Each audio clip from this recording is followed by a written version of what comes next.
Thank you so much, Londega. Thank you, Londega.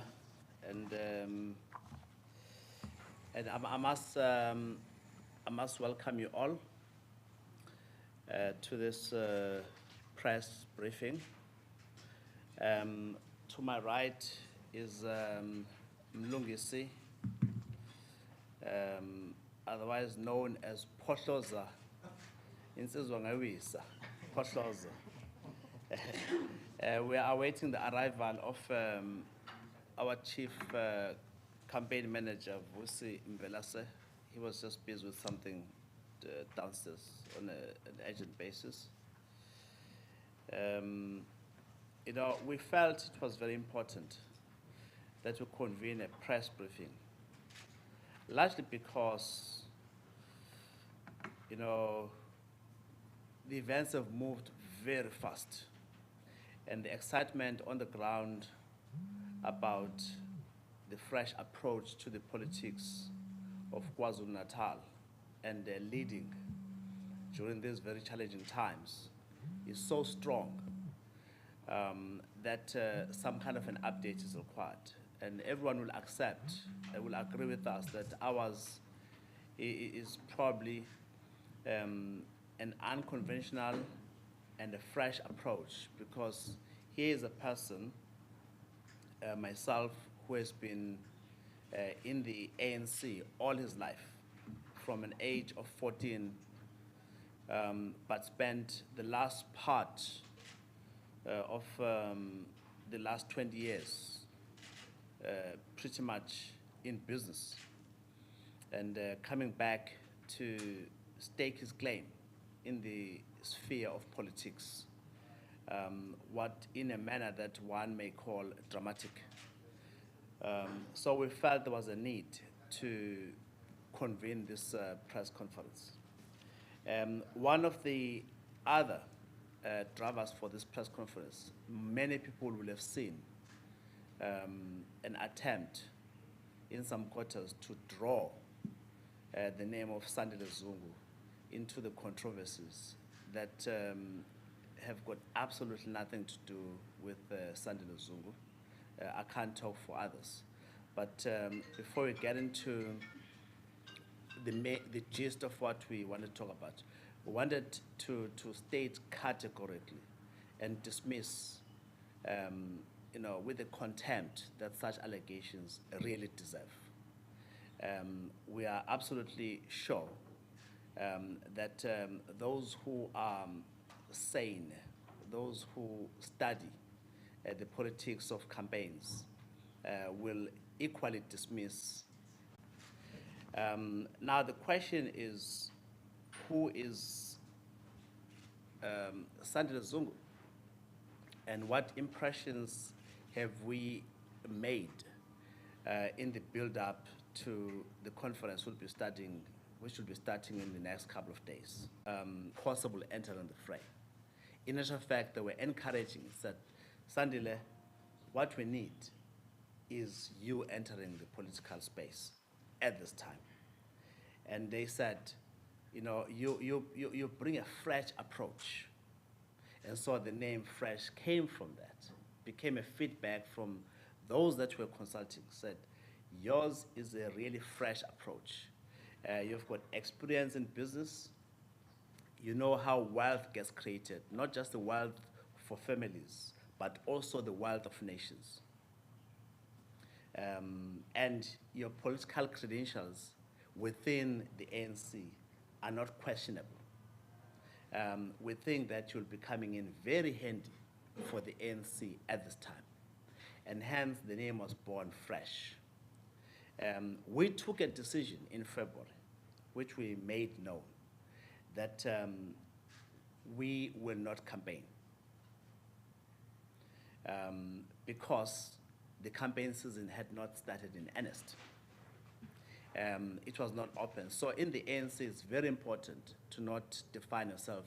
Moses Mabhida, to Emalahleni, nokuhamba nyawo in the far north, to Mzala Nxumalo, to Musa Dlala, to General Kizenga, to eThekwini, to Joseph Mede, to Inkosi Mhlabiyalingana. umhlaba. It's an overwhelming source of confidence for me, as I now steer the presidential conference 2 days from now, or 3 days from now, in earnest. My own branch, which is in Ward 81, at Umlazi, has nominated me. My own branch at Umlazi has chosen me as a candidate for delegation to the conference. So I'm a delegate to the conference that actually espouses the confidence that my own branch has in my candidature and various branches throughout the country or the province have in my confidence. Now, I'm fully fledged in the campaign, and even those who are doubters say, no, are you in or out, must know emphatically, Sandile Zungu is standing position of chairperson of ANC in KwaZulu-Natal, nominated by those that have approached him. But it must be very clear, the power to elect the office bearers of the ANC lies with the delegates who will bear the conference, ultimately, as mandated by their own branches. So that power to decide who must lead the ANC is entirely theirs. Ours is just to enlighten them as we talk to them, enlighten them what we stand for, and for them to make up their minds. Just over the weekend. And the response from the delegates who were in attendance and the response from the wards who sent representatives to the gathering, to the program, was overwhelming. And their view is that time has come. So we feel confused, we see void, we feel encouraged that the fresh approach should emerge come the conference of the ANC in KwaZulu-Natal. My impressions of the ANC as we crisscross the province and talking to the people and checking the readiness of the ANC to hold this conference.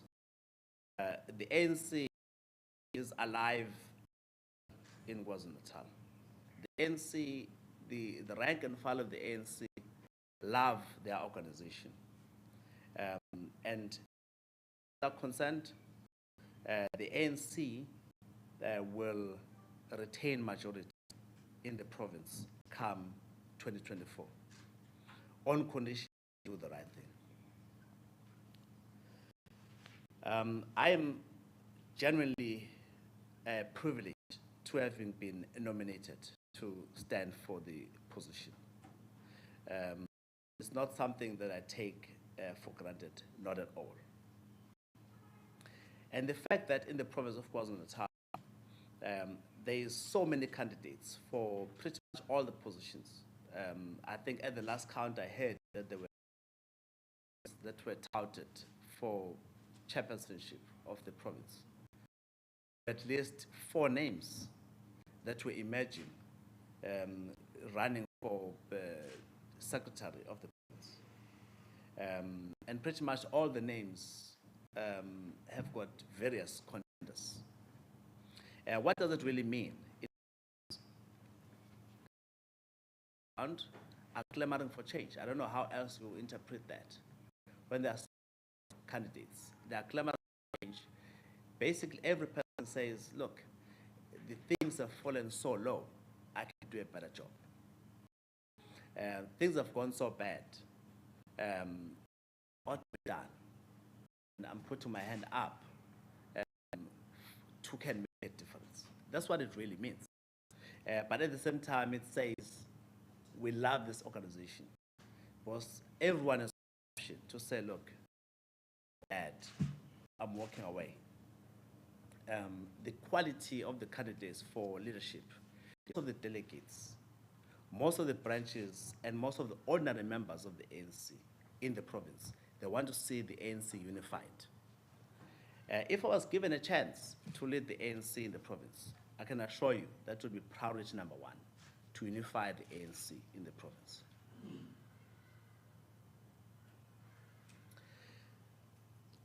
There is a need for electoral reforms internally within the ANC. And everyone that I've spoken to, and in all areas that I've been visiting, I've come to a conclusion that the ordinary members of the ANC are being disempowered in choosing who should lead them. They are disempowered in as much as the basic unit of the organization are the branches. But the basic constituents of those branches are individual members of the ANC.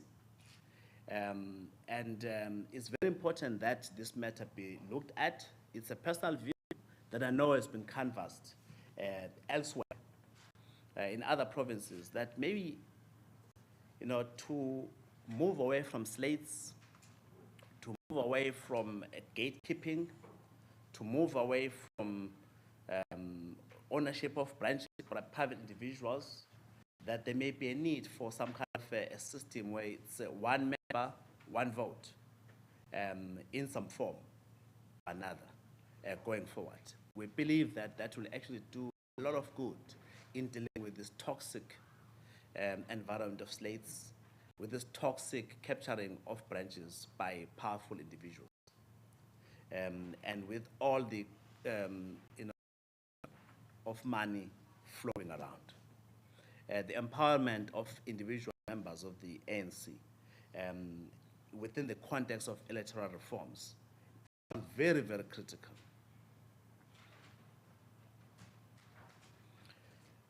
What I also found is that the biggest challenge facing the members of the ANC is, will the ANC win majority in 2024?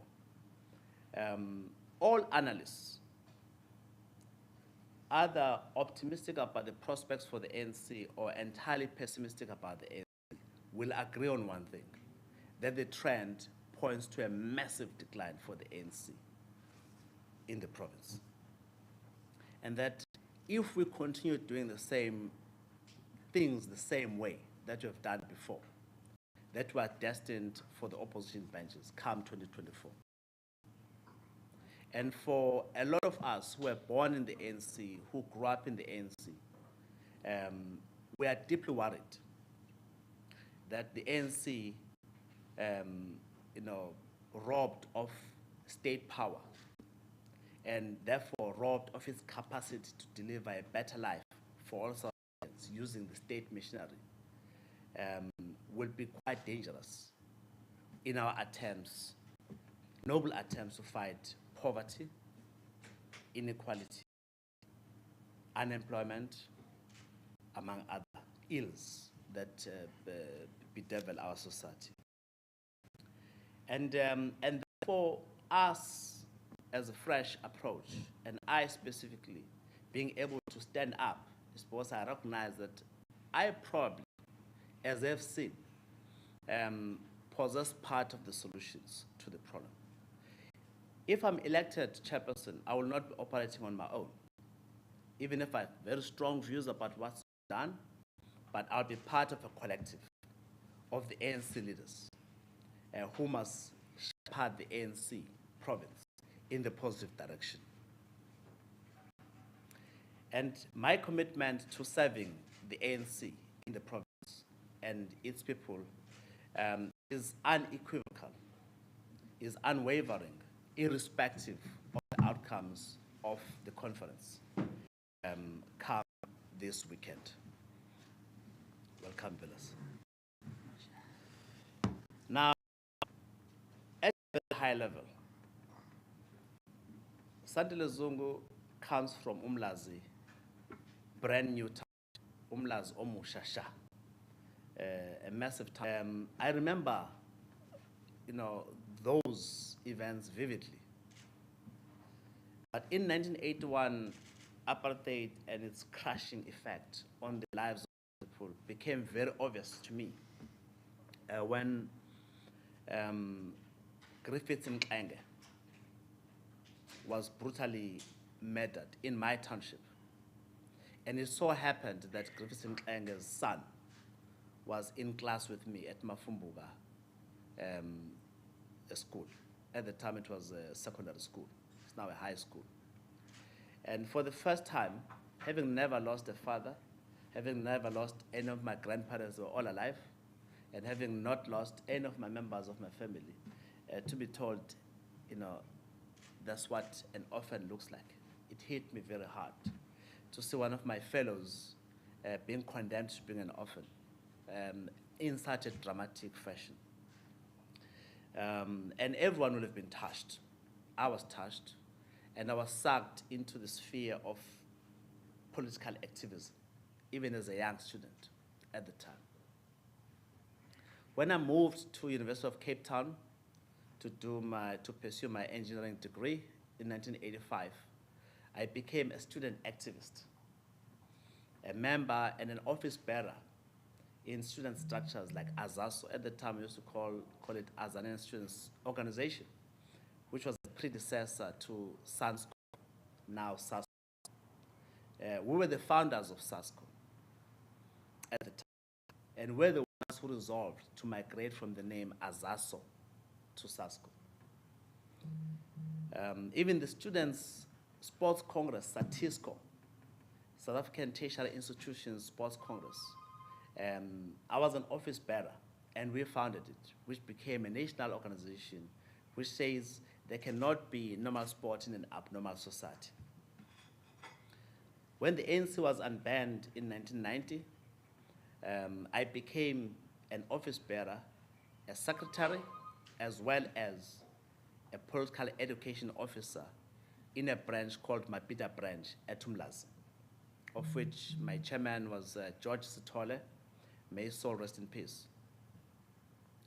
And it was at the time when it was not fashionable to be in politics, because there was deadly war between the major political rivals at the time. But I took office. Why? Because I felt I needed to make a difference in the lives of my people. That was 1990 to 1992, when I moved up to Johannesburg to pursue my professional career as an engineer. Even then, I found a branch in Johannesburg, Rivonia Heroes branch, and where I became an office bearer as the secretary of the branch. In 2001, at the time I had done my engineering stint, I was an MBA graduate, and I was asked by the government of the ANC to become chairman of DINEL, and to shepherd that organization to calmer waters as it pursued business internationally. 5 years of my time was spent in DINEL, deployed by the ANC government. Fast forward to 2009, I was on the board of the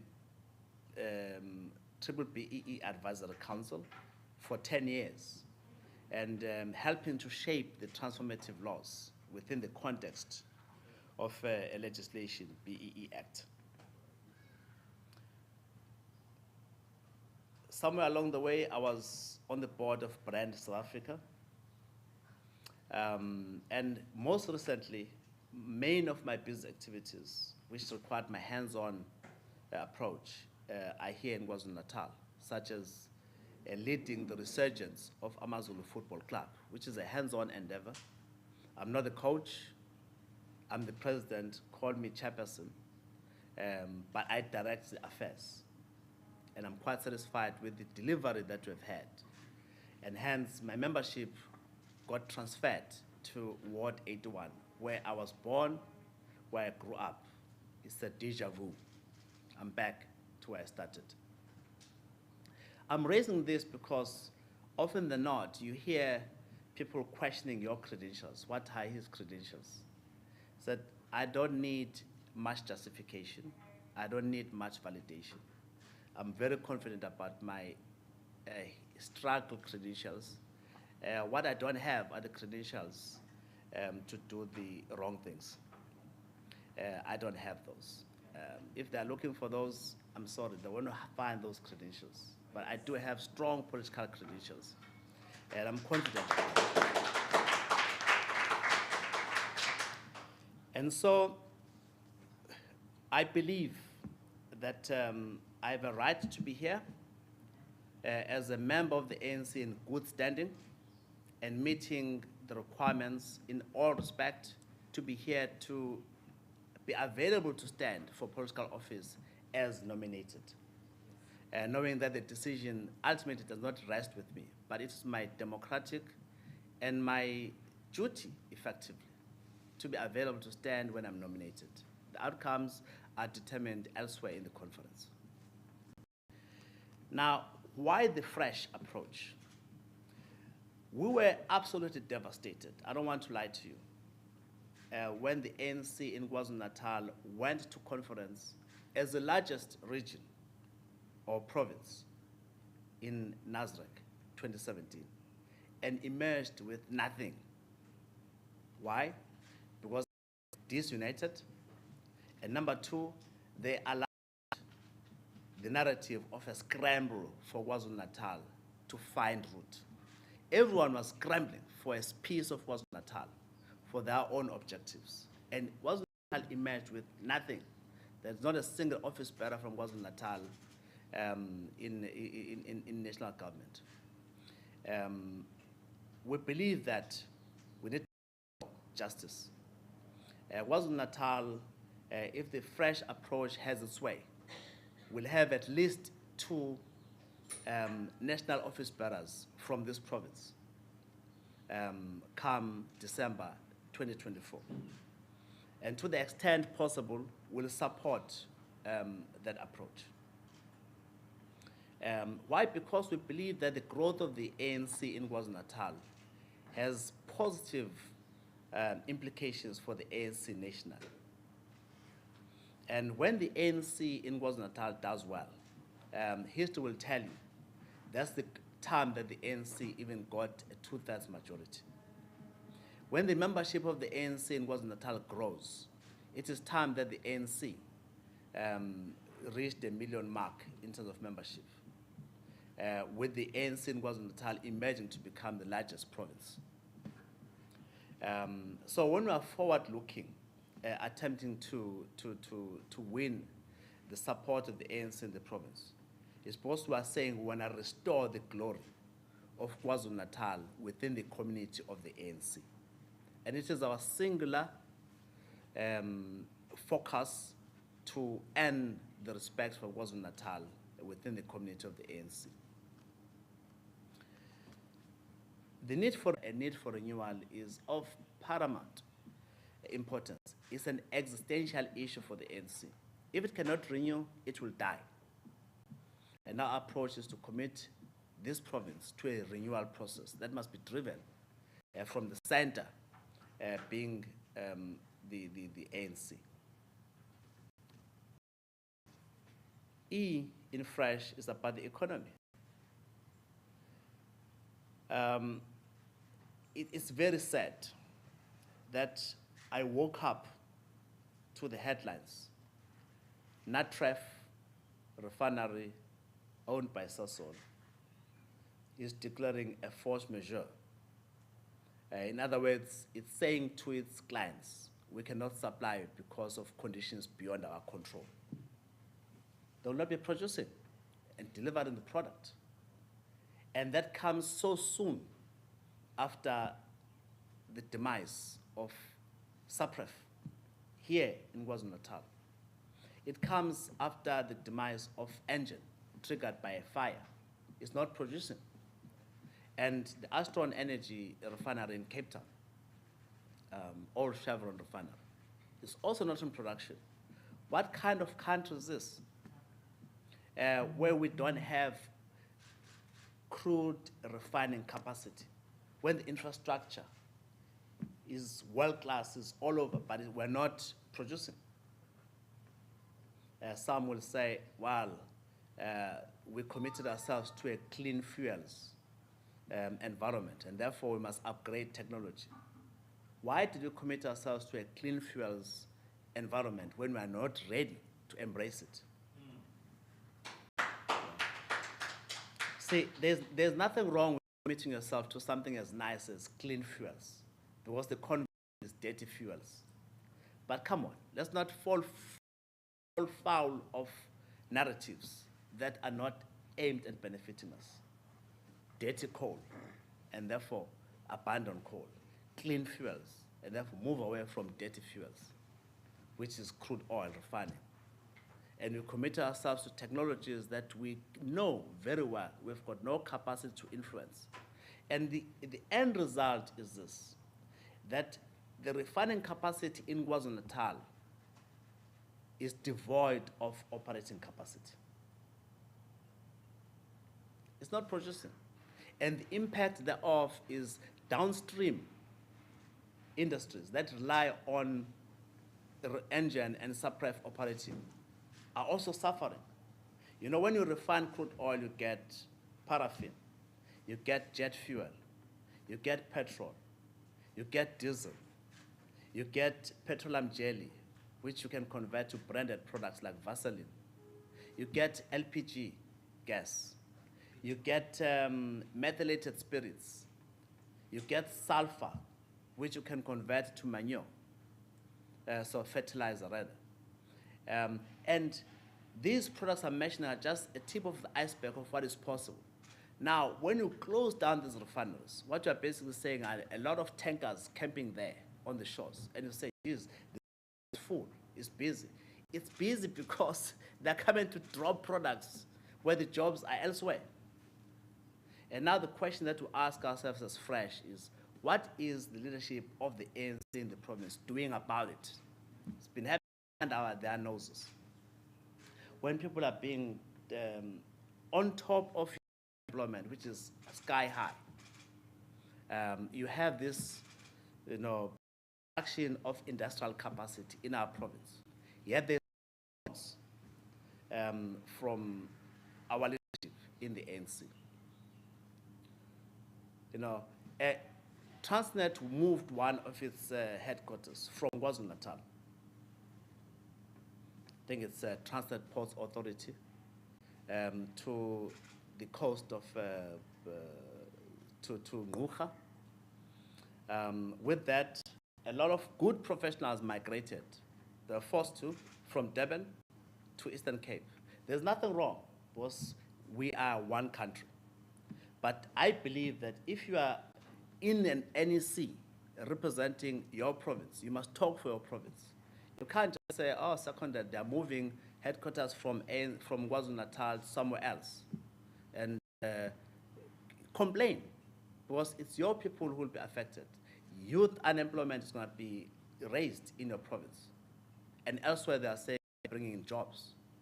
We have a responsibility to talk for KwaZulu-Natal. We have the responsibility to have people who have a serious interest in defending the people of KwaZulu-Natal, rather than saying, I'm there because I'm aiming for a position higher, either in government or elsewhere.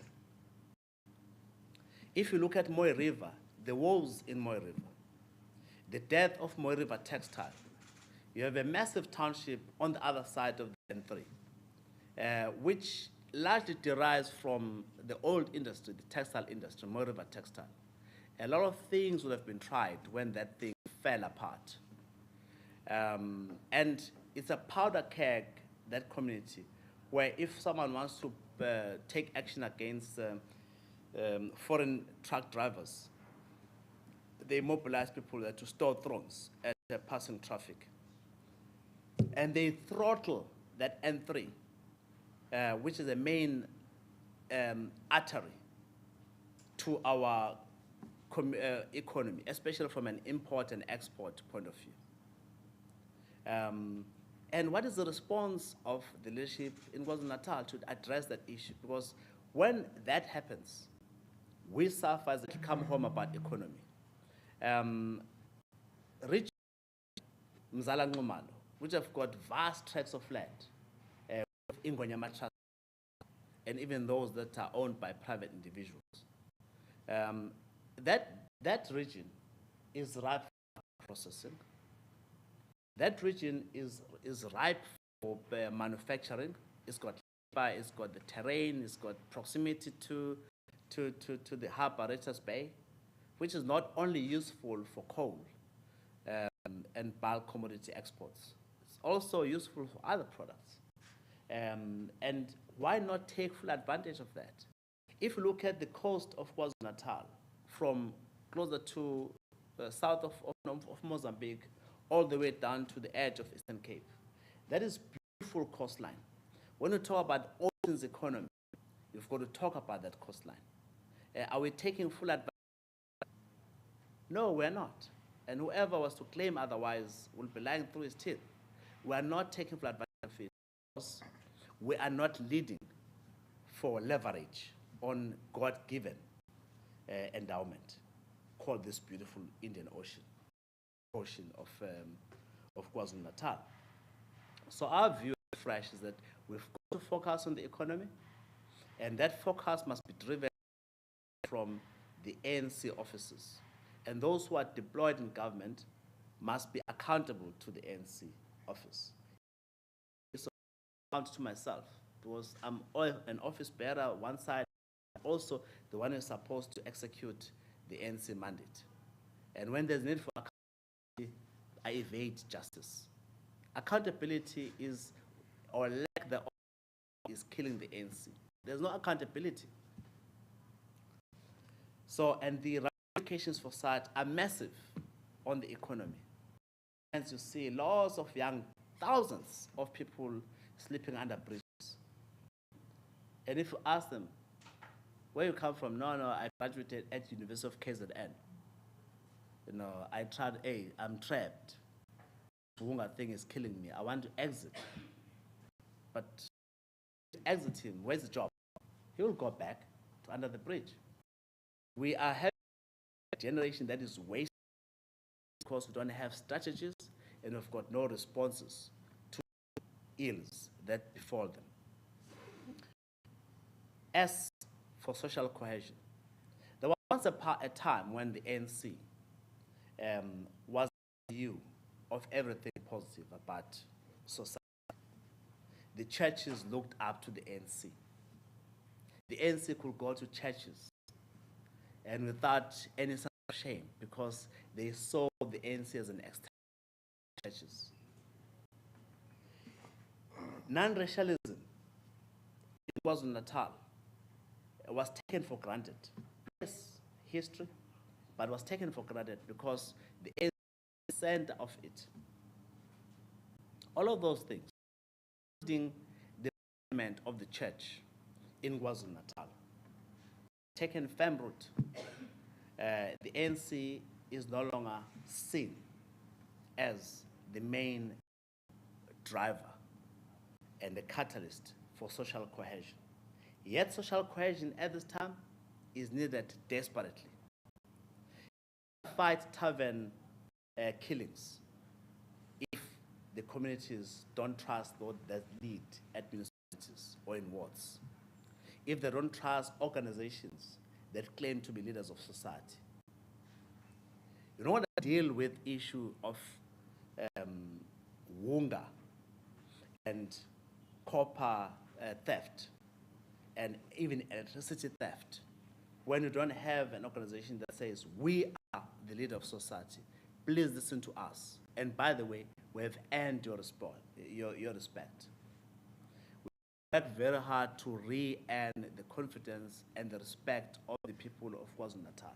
It's not going to be an overnight thing, because trust me, when you talk to people, they say, why are you wasting your time? This thing is gone. It's gone to the dogs. So no, not in my eyes. In my eyes, it's salvageable. And when I work very challenge, but work very hard to earn the trust of ordinary people again. Because remember, we're doing this with 2024 in mind. We're not contesting for the leadership just for the sake of it.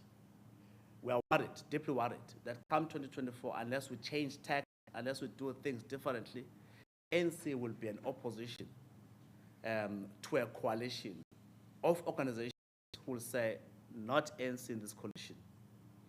We are hard followers of ANC.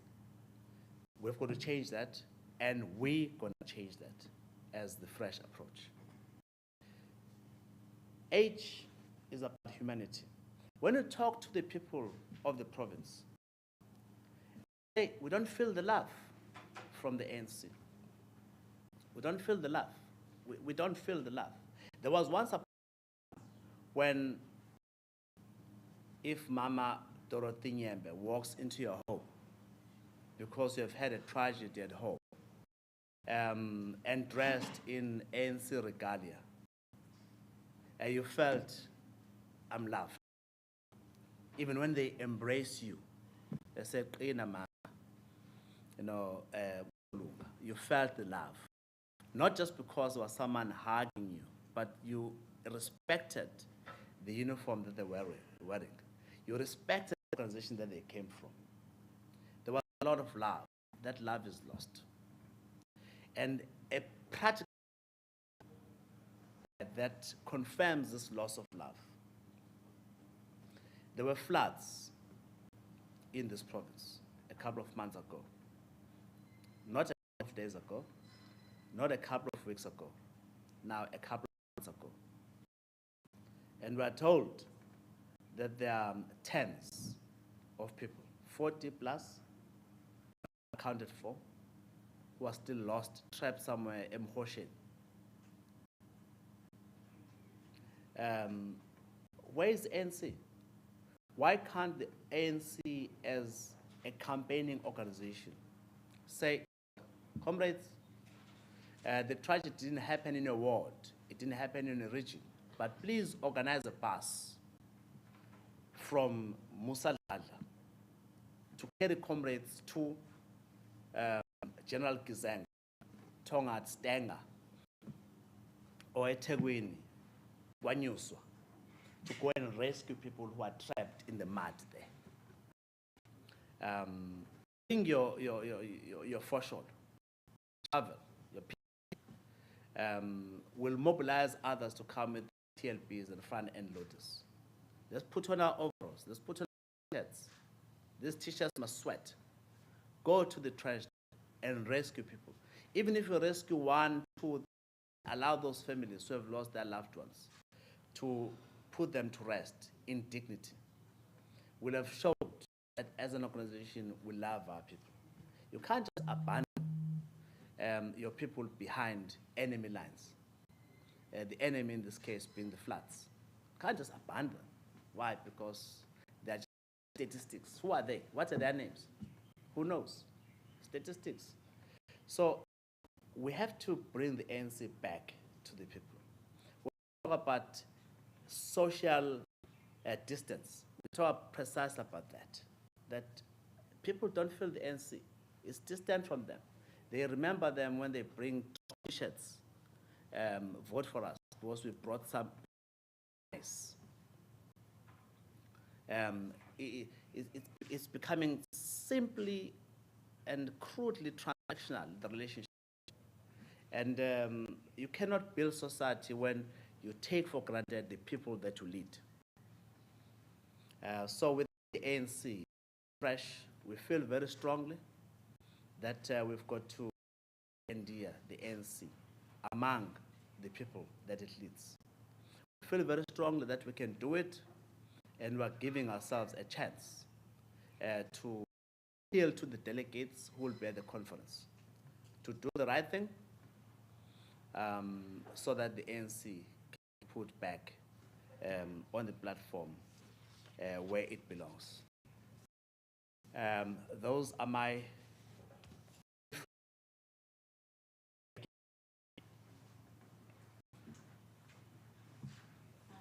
Thank you very much. We're now going to open the floor for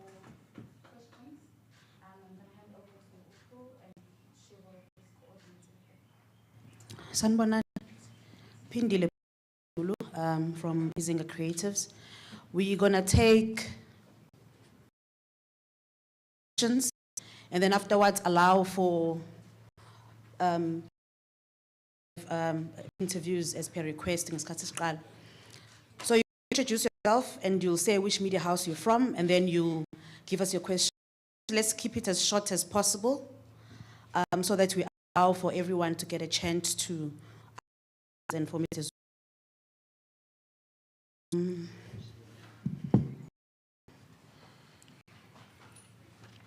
You introduce yourself, your media, ask a question. Mr. Zungu, hi, Kuben Chetty, Independent Media. I just want to get your thoughts on the ANC's step-aside resolution and the amendments to the resolution. But specifically, I know you've been campaigning. What have you from the on-the-ground campaigning, and what is your opinion of the resolution as implemented? Thank you. Thank you so much, Kuben. We'll take another question before we respond. Thank you. Sandile from Umbele. Mr. Zungu, you spoke about Uguti, you believe the ANC would win the majority in 2024 provided it does the right thing. Could you please elaborate on what the right thing is? Thank you. All right, we'll take two sets of questions after we answer the first two so that we don't forget what we need to respond to. Mr. Zungu, over to you. Okay. Starting with the step-aside resolution. You know, in talking to regions within the ANC, we have picked up overwhelming sense of angst, for a lack of a better word, discomfort with the step-aside resolution in the manner that it is being implemented. There is an overwhelming view that it is becoming a factional instrument to deal with those that are on the wrong side of the equation. It is sadly going to suffer the same fate that the Scorpions suffered post-2007. For me, the die is cast on that resolution, simply because it is used incorrectly as a factional instrument. On the other hand, there is a need for the ANC, as part of its renewal, to operate in a manner that restores the confidence of ordinary people in the organization as a leader of society. If we emerge, we'll be very solidly for a step-aside resolution to be looked at fundamentally in a manner that allows for equity and justice to be seen as it is implemented. And it is an overwhelming view in KwaZulu-Natal that the step-aside resolution will be put to a test and it will be rejected. I've got no doubt about that. And as fresh approach we will allow thinking for a review. What is the thing that the delegates must do? The delegates have got a responsibility to look at people that are put in front of them, who for the responsibility to think about the ANC, who must lead the ANC in KwaZulu-Natal. And when they think about the ANC in KwaZulu-Natal, they must also think about the society and the societies that they come from. What kind of leaders they need to see as the ANC campaigns for elections come 2024. It's up to the delegates. And so the right thing is basically the right thing, to decide on the right kind of people to lead the ANC and who may be leading the charge as they crisscross the province, come to seek the renewal of a mandate to lead this province.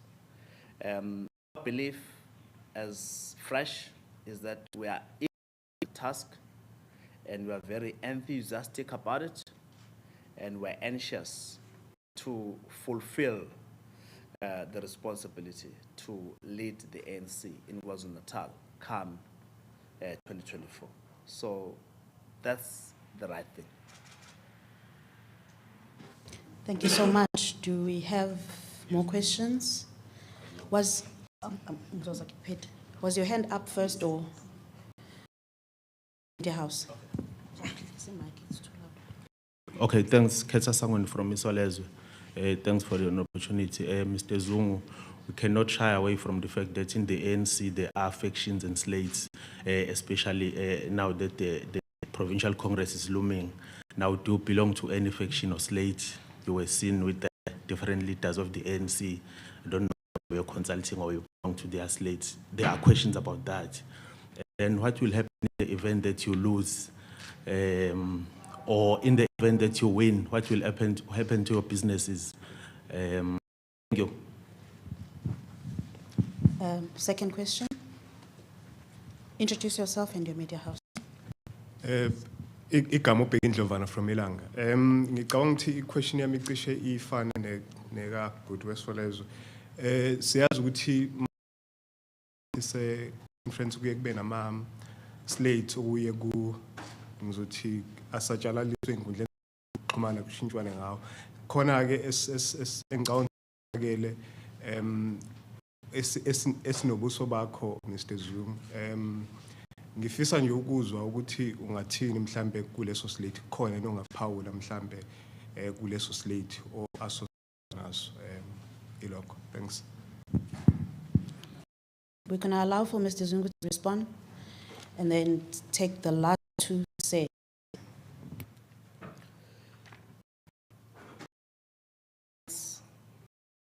Are very bad for the organization. Slates have killed the organization. They deepen factionalism. But let's face it, slates have become a new normal within the ANC. And possibly the only conference of the ANC I've not attended since the ANC was banned in 1990. The only conference I didn't attend was the Nasrec conference. There were personal issues that I deal with. But all the conferences from 19 all the way to Mangawung in 2012, and some of the policy conferences and National General Council meetings. I'm raising that because the issue of slates began to take terrible roots, and this wound was allowed to fester. And nothing did much about it. But it does not take anything away from the fact that slates are a bad organization. The winning slate tends to move on the basis of a winner all. They always promise straight after the conference they will repair the damage done by the slate. Saying that from a position of being victorious, that they can shepherd everyone back to line. But those who belong to the opposing slate, a day after the conference, they begin to hatch a plan to make this winning slate unworkable. And they begin to prepare for the next conference, which we don't know when it's It's bad for the organization. And to the extent possible, we don't promote the issue of slates. And to the extent that one has had his face feature in the slate, that slate, or the slate, or that slate, in this position or that position, and those slates have got their own architects. I don't know who those architects are. I wish I could direct you to those architects. It suffices to say that if you look at the individual comrades in those slates, they are great comrades. Even the slates that are not aligned with ours, they are great comrades. They remain comrades, even as we compete for office. They will remain comrades even post that defeat come this weekend. But you cannot deny the fact that the slates don't build and foster camaraderie. They foster divisions. And we always like to discourage them. But can we do anything about them? Look, they are the products of incumbency, slates. It's the people who have been incumbents whose work and programs will determine whether the next and the forthcoming conference will also have slates which are divisive. So we'll prefer to not take accountability for what has happened. Suffices to say that if we emerge at the conference, we'll work damn hard to ensure that the issue of slates is done away at provincial conferences, regional conferences, and elsewhere. And people look at the strength and the quality of individuals who are competing for leadership. Uketa also asked about my business interests. I'm an entrepreneur. Often than not, I'm asked, you're a businessman. For those who are not scholars of, they use a bland definition, you're a businessman. I'm an entrepreneur. I build things, I grow things, they're there for everyone to see. Sometimes I succeed, which is most of times, and sometimes I don't. But I'm proud an entrepreneur. I turn around things, and you can be able to say, this is where Zungu found them, this is where it is now. And a clear example is that of Amazulu.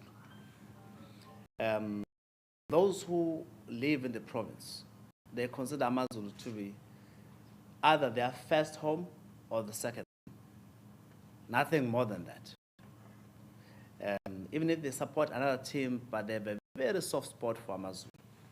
But one thing that everyone would be agreed upon is that Amazulu was going back into the bush and up into the PSL and buying a status here, and back the status in the peace.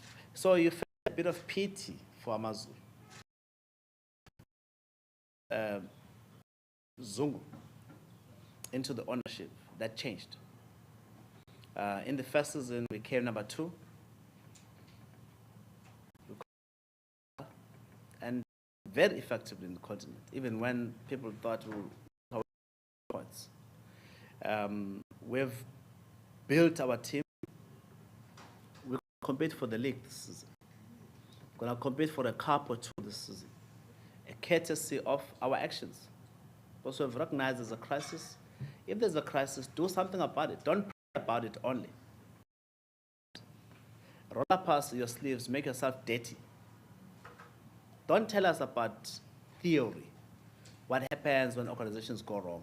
What are you doing about it? We dipped into our pockets, changed coaches, gave them objectives to fulfill, and they understand clarity of our expectations.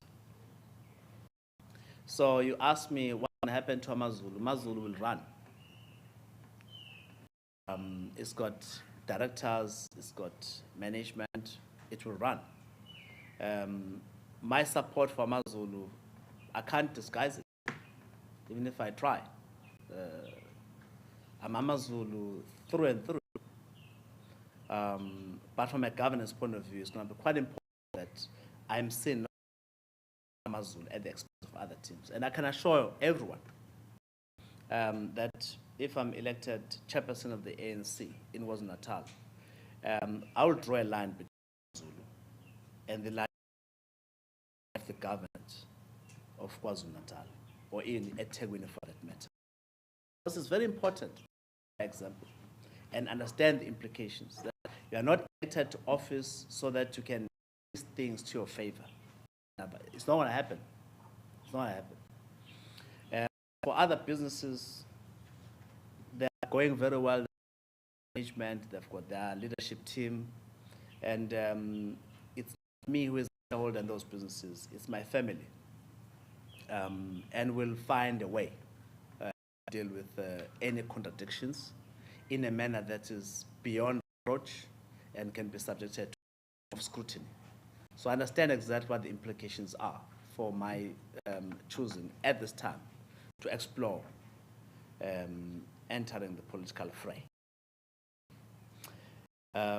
So I think that's that answers both your question and Lovan as well. Take the last three sets of questions. Ugoge, Uvelem, and then we'll close.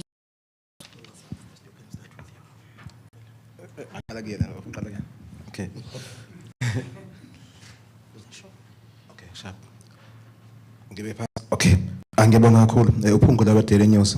Mr. Zungu, there was a view by some political analyst that, by the way, so you once said that, okay, you're not interested in that comes with the political positions.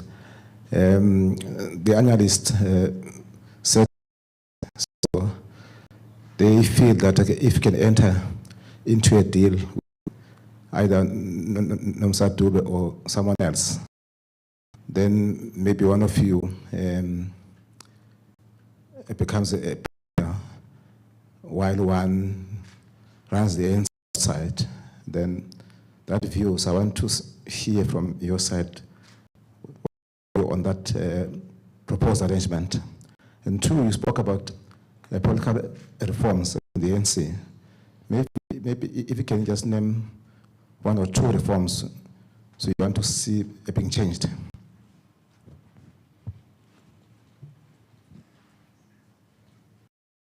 Hi, Paddy Harper, Mail and Guardian. Perhaps a practical question. To become chairperson, one needs to be on the ballot. The boxes were opened yesterday coming from the regions. How many branches have nominated thus far, and what's the spread? Maybe Mr. Mvalasi would know that better than you, as he's the campaign manager. And then secondly, when you're standing as chair, as you're saying, with a view to 2024, which would be the solidifying the NC's performance and retaining control of the province, and what one would assume by implication becoming premier. How then does one balance the entrepreneurship and the political task and avoid a situation like we have with our current president? How do we avoid a patla if we vote for you?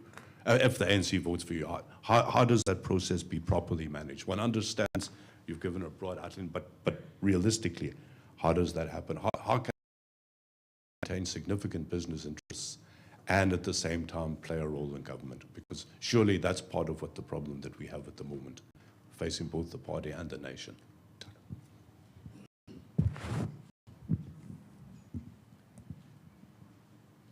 Ngiyabonga uSiphamandla Goge kwa-ENCA covered kwamaningi ama-questions including the one on nominations and boxes. You say 2017 December Nasrec conference was an injustice with ANC in KwaZulu-Natal. You say you want to restore justice and you are pushing for two candidates to become part of National Office Bearers of the ANC.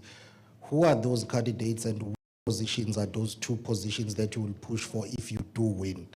And then also on the issue of state-owned entities deployed, it did well at the time, but now it's not doing well, unable to pay salaries. ESCOM is struggling. I didn't hear you mention ESCOM, but you were very on issues of, petroleum, which is a good thing. But what is your view on struggling state-owned entities, including ESCOM and the one you used to run, which is NEL, and also the ANC in KwaZulu-Natal has been criticized in terms of its electoral performance, be it 2019 and 2011. Some people have argued that the way it has handled the issue of Washembe Nasendlunkulu contributed somehow. What is your view on the ongoing debate regarding how the ANC the matter of Washembe Nasendlunkulu? Those will be the questions for now. I guess I will come back later if and when there's an opportunity, but I'm covered. Thank you for those questions.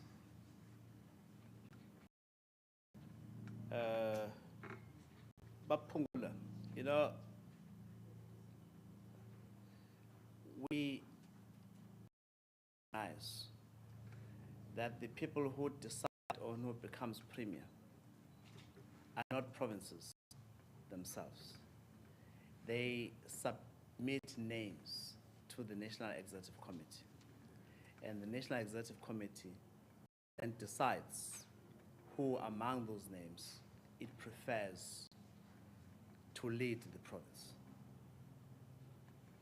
And so that cannot be our responsibility as a province.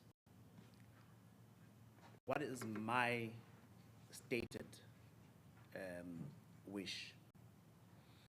My stated wish is, if I'm elected chairman of the ANC in KwaZulu-Natal, that I focus on rebuilding the organization and dealing with all the issues I've highlighted around economic policy, social distance, social cohesion, among others. And have someone has got stomach, probably energy, probably experience in leading in government to assume that role of premier. I'm not looking for an executive position within the terrain of that comes with being chairman of the ANC. I'm not. And if I had my way, if I'm elected chairperson, my name will not even be among those taken up to NEC. Just to make sure that there's no doubt as, oh no, maybe you said you are number 3, but then you made sure that they choose the candidate. I would prefer not to have him in the slate. Again, because it talks to accountability. You cannot, one of the issues that are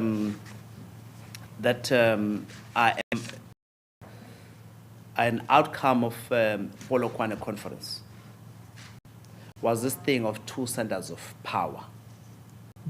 If you are president of the country or of the ANC, therefore you become president of the country.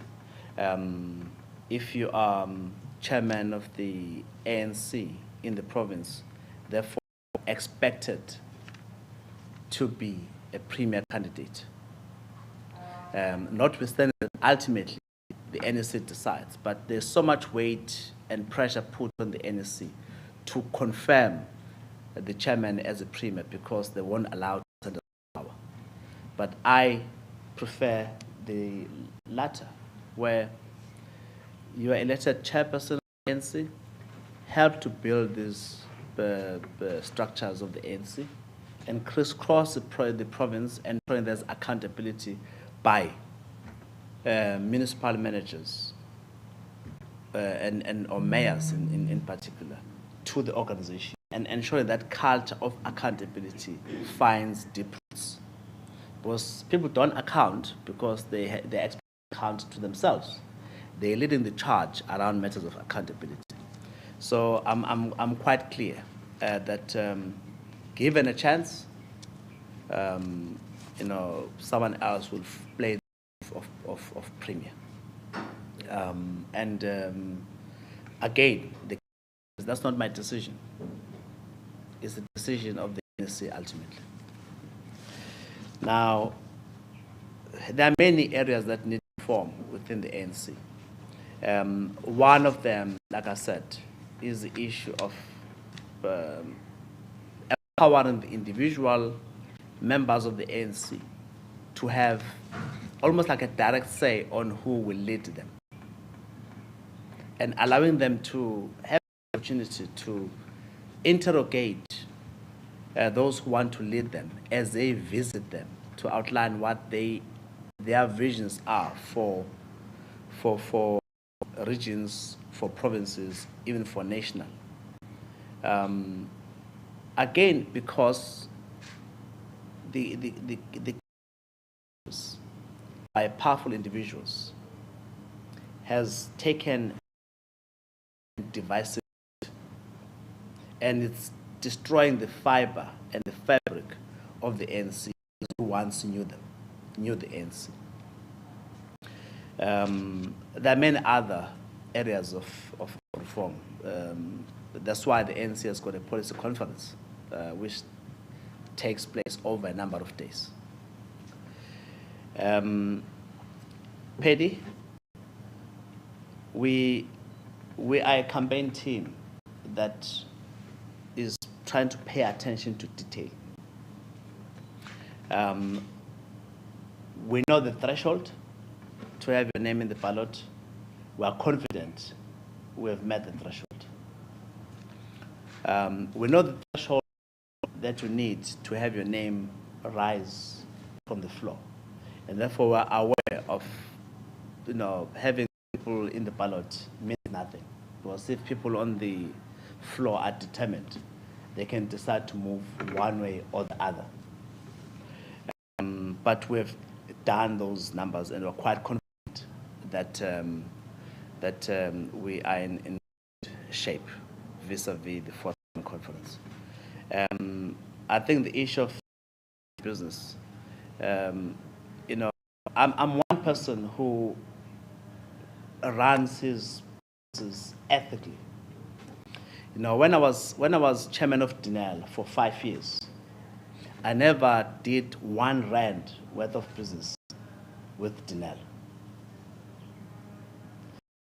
I didn't encourage people that were close to me, friends or family, to do business with Dinel. If they did, good luck to them. But it was not because of my facilitation. To the extent that even when I left Dinel,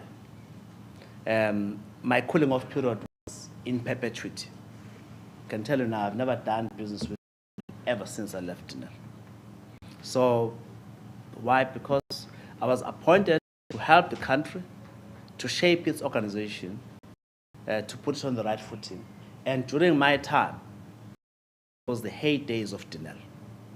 But it takes 1 month to destroy what was built over decades.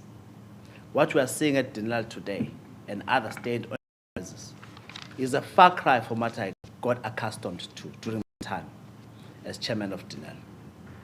Things have changed, including Eskom, including Transnet. But when we talk about Transnet, let's be very frank. When Transnet is unable to deliver because the copper cables have been stolen, it does not talk necessarily to Transnet. It may talk to Transnet for other considerations. But it's a societal issue. How do we live? How do we live with scoundrels who in the middle of the night go and cut copper cables to sell to scrap metal dealers for a pittance, and you frustrate and sabotage the whole economy? So in as much as we have to say, look at the state-owned enterprises that are collapsing, we have to ask the same question: where is that leader of society which claims to have a presence in every corner, nook and cranny of the country. What role is it playing? And it is my expectation that in KwaZulu-Natal, we have to take the charge and lead and ensure that those who transport cargo, KwaZulu-Natal line, they're safe. Those who transport cargo by road on the KwaZulu-Natal line, they're safe. Not because we've emasculated and rough-handled the people, because we've engaged with the people to understand the impact of what they do on the national economy and interest long term. I'm not here about state enterprises, but the state of state-owned enterprises is a sad state. It's a sad state. It goes from Denel to Transnet to Eskom to Prasa to you name it. None of them escapes that categorization. It's sad state. But something ought to be done. We can't give up on our country. And so when we're concerned about the state of the ANC in the province, it's because we are concerned about the state of the ANC nationally. It's because we are concerned about what needs to be done to get our economy back on the right footing.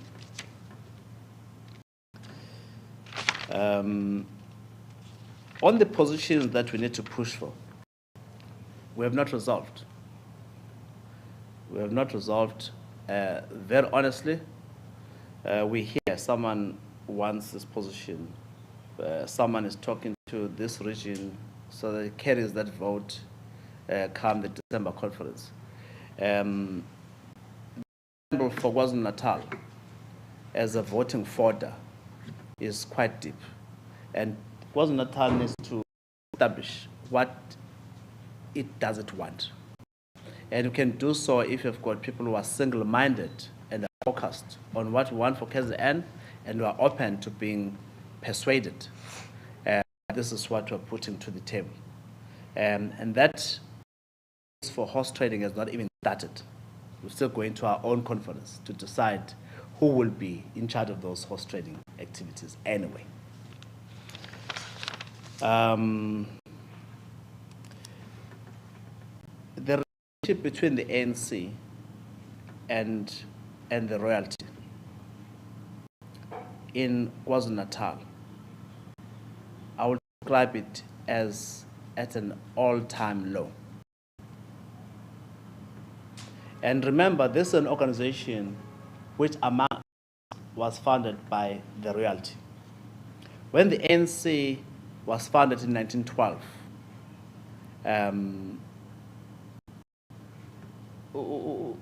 Solomon, Baba Solomon, Isilu Solomon, Dinuzulu, became an honorary office bearer of the ANC. Not just him, but others as well. Over the years, the proximity of the royalty, not just the Zulu royalty, but other clans as well, to the ANC has been quite strong. And even during the days when there was a wedge driven between the ANC and the royalty, the remnants of that fraternity were able to create the thawing of relationships when the time was right. It's only now that the royalty of KwaZulu-Natal, the Zulu royalty, is expressing a view that maybe the ANC, not just provincially, but national as well, has not played as constructive a role as it ought to play, especially during this time of the crisis in the Zulu monarchy. We're not here to point fingers. We are convinced that things could have been done differently. But all we know is that it's happening very soon, or very close to the 2024 elections, unless something is done to repair the memories of people who owe their allegiance to the reality, maybe too fresh, to inform them what choices to make. There's no question about it. And the same goes for Ibandla Lama Nazareth. They even marched a few days or weeks prior to local government elections. And they even dared the ANC, will meet you at the ballot. As to what impact they had on the outcomes, all we know is that the ANC is hanging on to the governance of eThekwini through a coalition. We know that they've lost control of many municipalities. There are regions within the ANC where the ANC is not in governance at all. And we expect that its posture towards the biggest church among our people, Ibandla Lama Nazareth, and its posture towards the Zulu royalty has got something to do with it. Our responsibility as a leader of society is not kowtow to peculiar interests, but to ensure that we bring dignity to engagements and we bring fairness and equity to dispute resolution, as opposed to fanning flames of fire, as we have done in recent past. And we at Fresh believe very strongly that we need to change tact. Otherwise, like I said, we may as well just kiss goodbye to what we have, which we treasure. Okay, in closing, we've got media that is connected online. So we've got a question from the Sunday Times. Zimasa Batiwane from the Sunday Times has a question for you. It goes like this. Mr. Zungu has been associating himself with tainted characters such as Zandile Kumete. Was this deliberate? Despite his political credentials, he has alluded, which didn't look like they needed an association with anyone to contest for political office. We'll allow Mr. Zungu to respond. In closing, can we please make sure that we fill out the register so that we are able to send you the press release once we're done?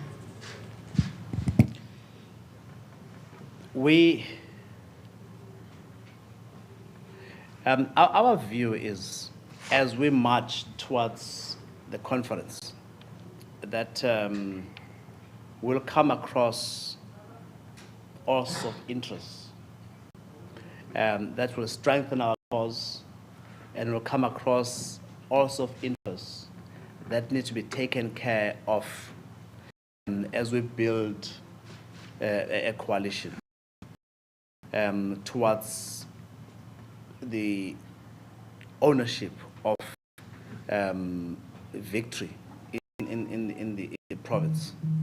And there's no question about it that if you go to our South Coast, there will be people who talk ill of people in that space.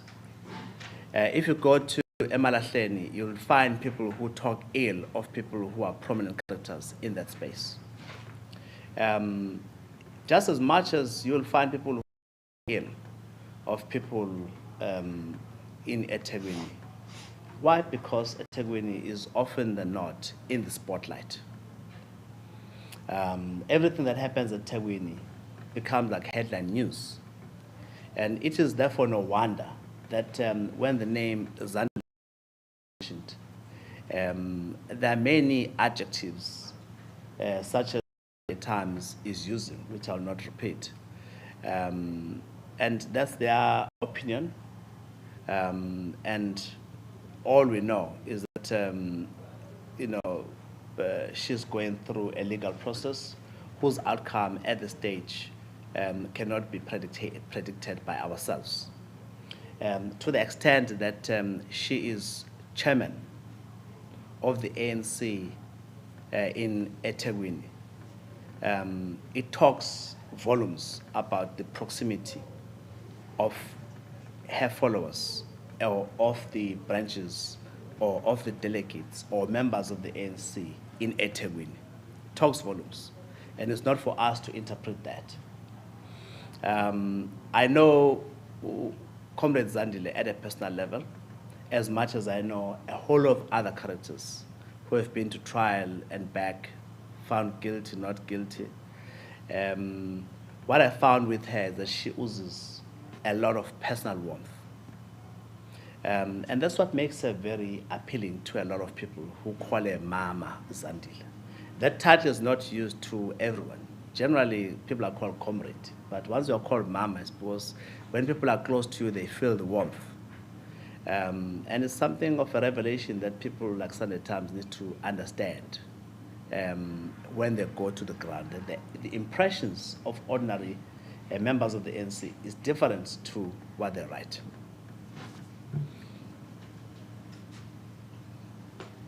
Thank you very much, Mr. Zungu, and thank you to everyone else that has honored us and joined us today. As Prue has said, please make sure that your details are taken priority so that you can send your questions. Yeah, have a great day.